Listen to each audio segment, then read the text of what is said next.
បាទសូមគោរពនឹងអនុញ្ញាតបាទជំរាបសួរទៅកាន់ពុកម៉ែបងប្អូនទាំងអស់គ្នាបាទថ្ងៃនេះមកថតពីសកម្មភាពត្រាក់ទ័រ Kubota M60 021បាទកំពុងតែ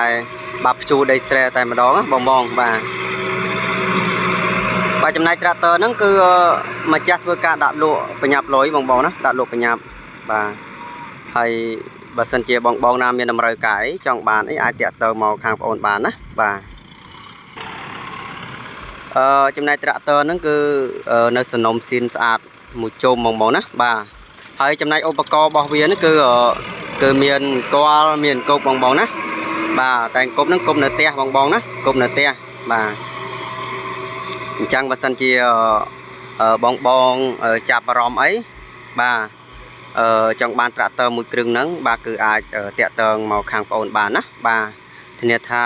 ឧបករណ៍គ្រឿងក្រៅរបស់វានៅស្អាតម៉ាស៊ីននៅសំណុំស៊ីនស្អាតបងបាទចំណែកត្រាក់ទ័រហ្នឹងគឺម្ចាស់គឺប្រើផ្ទាល់បងណាបាទម្ចាស់ប្រើផ្ទាល់នៅស្អាតល្អបងបាទហើយម្ចាស់គឺប្រើថ្នមណាស់បងដូចបងបានឃើញផ្ទាល់ហើយ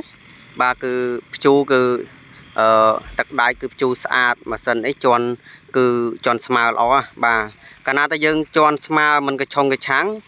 បាទគឺវាស្អាតបងណាម៉ាស៊ីននេះគឺវាឆេះនៅល្អបើសិនយើងជន់បបោមិនថ្នមម៉ាស៊ីនវាឆាប់ម៉ាស៊ីនយើងឆាប់ឡោកឆាប់ខូចអញ្ចឹងបងណាបាទហើយភ្ជួរនេះបងស្អាតណាស់បាទគឺភ្ជួរដីស្រួយបងណាបាទដោយសារតាខាងហ្នឹងនិយមភ្ជួរដីស្រួយបងនេះស្អាតមែនតើបាទដីភ្ជួរបាទហើយមួយទៀតបាទផ្នែកម៉ាស៊ីនបាទគឺនៅសំណុំស៊ីនស្អាតម៉ាស៊ីនអត់ទាន់មានដោះអត់ទាន់មានតម្លាក់ទេបងណាបាទគឺនៅសំណុំស៊ីនស្អាតបងហើយមួយទៀតទៅលើទឹកថ្នាំបាទទឹកថ្នាំរបស់វាគឺនៅស៊ីននៅស្អាតបងណាបាទគឺនៅស្អាតមួយជុំតែម្ដងបាទចំណែកខ្ញុំមានការចែករំលែកបាទជូនទៅកាន់ពុកម៉ែបងប្អូនតែប៉ុណ្នេះបាទហើយក៏សូមអរគុណច្រើនបាទសូមជម្រាបលាប៉ុណ្ណេះបាទ